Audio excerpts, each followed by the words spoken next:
entire traditional region of Tibet is an occupied country, quote unquote, under the established principle of international law. I was like very much angry about the fact that, you know, how the world could forget what China did to Tibet, and how unfair of the world to even forget about what we're going through, what the Tibetans in Tibet are going through. So these questions, they keep me up at night. And the situation inside Tibet is deteriorating every year.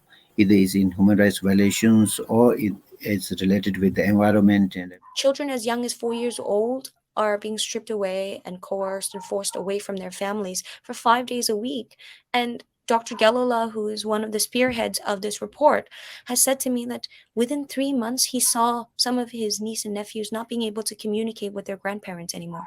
How like Tibetans would be placed under like a certain status of like status, so that if they have like records of like dissent or anything, their credit score will be low, their loan application will be denied. And free Tibetan people from the persecution of the Chinese Communist regime. That there is still resistance inside Tibet, and that the people inside Tibet did not stop to fight for their freedom, human rights, and rights of self-determination. For more updates and videos by FNVA, click on the link and please subscribe to our channel.